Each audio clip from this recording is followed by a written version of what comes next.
Hello AP, నమస్కారం. నేను మీ షణ్ముఖ్. ఈ నెల 28వ తారీఖున అంటే సెప్టెంబర్ 28వ తారీఖున జగన్మోహన్ రెడ్డి గారు తిరుమలకు వెళ్ళడానికి నిశ్చయించుకున్నారు. మరి అది కాలినడకన వెళ్తారా లేదా డైరెక్ట్ దర్శనానికి వెళ్తారా అనేది వైఎస్ఆర్సీపీ పార్టీ వాళ్ళేమో దర్శనానికి డైరెక్ట్ వెళ్తారని చెప్పేసి ప్రకటన ఇవ్వడం జరిగింది. ఎందుకు ఇంత చర్చ జరగనుంది? కేవలం దర్శనం కోసం. గతంలో 5 ఏళ్ళు జగన్మోహన్ రెడ్డి గారు ముఖ్యమంత్రిగా ఉన్నారు. మరి ఇటువంటి ముఖ్యమంత్రిగా ఉన్నటువంటి జగన్మోహన్ రెడ్డి గారు 5 ఏళ్లలో ఏ రోజైనా డిక్లరేషన్ ఇచ్చి వెళ్ళారా? ఎందుకు డిక్లరేషన్కి ఇంతటి ప్రాధాన్యత ఉంది?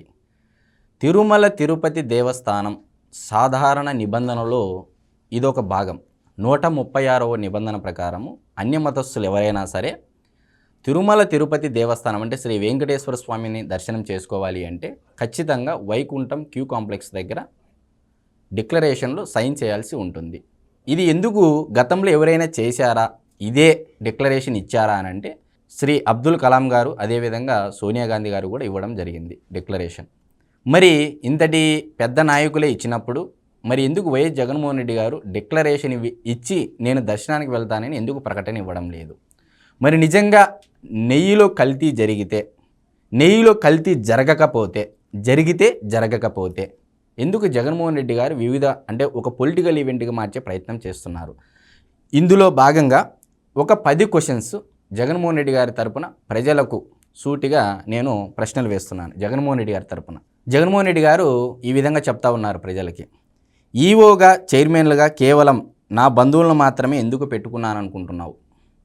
దోపిడీ చేయటానికా, స్వామివారిని అపవిత్రం చేయటానికా? మరి అన్ని రకాల సేవల ధరలు పెంచేశాను, క్యూ లైన్లో ఇచ్చే పాలు ప్రసాదాలు ఆపేశాను, భక్తుల్ని ఇబ్బంది పెట్టడానికా, స్వామివారికి భక్తుల్ని దూరం చేయటానికా? మీరే ఆలోచించుకోండి అని చెప్పేసి జగన్మోహన్ రెడ్డి గారు ప్రజలను అడుగుతున్నారు. మరి 3వ అంశం, లడ్డు ధర రెట్టింపు చేశాను కానీ లడ్డు నాణ్యత ఎందుకు పాడు చేశాను? లడ్డు పరిమాణం ఎందుకు తగ్గించాను? భక్తుల్ని ఇబ్బంది పెట్టడానికా, స్వామివారిని భక్తుల్ని దూరం చేయటానికా అని జగన్మోహన్ రెడ్డి గారు ప్రజలను అడుగుతున్నారు. మరి 4వ అంశం, 50 ఏళ్లుగా తిరుమలకి నెయ్యి సప్లై చేస్తున్న నందిని నెయ్యి ఎందుకు ఆపాను? కమిషన్ కోసం ఆపానా? స్వామివారిని అపవిత్రం చేయడానికి చేశానా? మరి ఇది కూడా అడుగుతున్నారు. మరి 5వ అంశం, టెండర్లన్నీ రద్దు చేసి రివర్స్ టెండరింగ్ అని కక్కుర్తిపడి తక్కువ ధరకు నాసి రకం సరుకు ఇచ్చేవారిని ఎందుకు సెలెక్ట్ చేశాను నేను? కమిషన్ కోసం చేశానా? స్వామివారిని అపవిత్రం చేయడానికా? మరి ఇది కూడా అడుగుతున్నారు జగన్మోహన్ రెడ్డి గారు ప్రజల్ని. మరి 6వ అంశం, నెయ్యి సరఫరా చేయాలంటే 3 ఏళ్ల పాటు డైరీకి అనుభవం ఉండాలి. ఇది అందరికీ తెలిసిన విషయమే. మరి ఆ నిబంధన మార్చి ఏడాదికి ఎందుకు తగ్గించాను అనుకుంటున్నావు? కమిషన్ కోసం చేశానా? స్వామివారిని అపవిత్రం చేయడానికి చేశానా?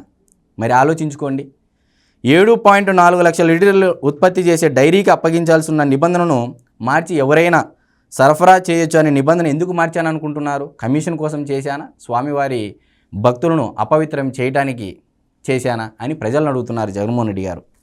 మరి 8వ అంశం, నెయ్యి సప్లై చేసే కంపెనీ టర్నోవరు 250 కోట్లు ఉండాలని నిబంధన ఉంటే దాన్ని 150 కోట్లకే సడలింపు చేశాను. ఎందుకు చేశాను అనుకుంటున్నారు? మరి కమిషన్ కోసం చేశానా? స్వామివారిని అపవిత్రం చేయడానికి చేశానని చెప్పేసి జగన్మోహన్ రెడ్డి గారు ప్రజలను అడుగుతున్నారు. మరి అదేవిధంగా అసలు 300 రూపాయల కేజీ స్వచ్ఛమైన ఆవు నెయ్యి ఎలా వస్తుంది అని మీరు ఎప్పుడైనా ఆలోచించారా అని జగన్మోహన్ రెడ్డి గారు అడుగుతున్నారు. ఎలా టెండర్ అప్రూవ్ చేశాననుకుంటున్నారు? కమిషన్ కోసం చేశానా లేకపోతే స్వామివారిని అపవిత్రం చేయడానికి చేశానా అని ఆలోచించుకోండి అని చెప్పేసి జగన్మోహన్ రెడ్డి గారు ప్రజలను అడుగుతున్నారు. మరి ఇన్ని చేసినటువంటి జగన్మోహన్ రెడ్డి గారు గత 5 ఏళ్ల పరిపాలన కాలంలో టీటీడీ ఆధ్వర్యంలో చాలా గుడులు కట్టాం. జమ్మూ కాశ్మీర్లో కానీ, వివిధ రాష్ట్రాల్లో కానీ, ఆంధ్రప్రదేశ్ రాష్ట్రంలో కానీ, తెలంగాణలో కానీ చాలా చోట్ల టీటీడీ ఆధ్వర్యంలో గుడులు కట్టించడం జరిగింది. ఇదంతా నేనే చేశానని చెప్పేసి జగన్మోహన్ రెడ్డి గారు చెప్తున్నారు. మరి అదే జగన్మోహన్ రెడ్డి గారు పరిపాలనా కాలంలో ఇలా అడుగుతున్నారు. 100 ఏళ్ల నాటి అంతర్వేది రథం తగలబడి బూడిద కాస్త మౌనంగా సముద్ర గాలికి ఎగిరిపోతే మీరేం చేశారు? నన్ను ఏమన్నా చేశారా అని జగన్మోహన్ రెడ్డి గారు అడుగుతున్నారు. కనకదుర్గమ్మ 3 వెండి సింహాలు రాత్రికి రాత్రే ప్రాణం వచ్చి పారిపోతే ఏం చేశాం? అది నేను చేశానా? మీరు ఆలోచించుకోండి అని చెప్పేసి జగన్మోహన్ రెడ్డి గారు అడుగుతున్నారు.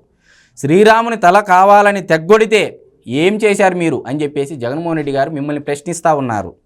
మరి విఘ్నేశ్వరుడి ముఖానికి అశుద్ధం పూస్తే ఏం చేశాం? మీరేం చేశారు? నన్నేం చేశారని చెప్పేసి జగన్మోహన్ రెడ్డి గారు ప్రజలను అడుగుతున్నారు.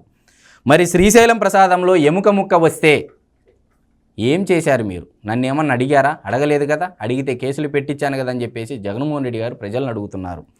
మరి దైవం పట్ల నీ విధేయత చూపాల్సింది హుండీలో నువ్వు వేసే డబ్బులు కట్టడం రూపంలో కాదు. నీ నమ్మకానికి, నీ ధర్మానికి హాని జరిగితే ప్రశ్నించలేని నీకు దండం పెట్టే అర్హత కూడా లేనట్టే అని చెప్పేసి జగన్మోహన్ రెడ్డి గారు సూటిగా మీకే చెప్తా ఉన్నారు. మరి ఏంటి, ధర్మాన్ని కాపాడతారా, లేకపోతే జగన్మోహన్ రెడ్డి గారి బానిసత్వంలో బతుకుతారా, లేకపోతే నా యొక్క బానిసత్వానికి మీరు అలవాటు పడిపోతారని చెప్పేసి జగన్మోహన్ రెడ్డి గారు మిమ్మల్ని ప్రశ్నిస్తూ ఉన్నారు. నమస్తే.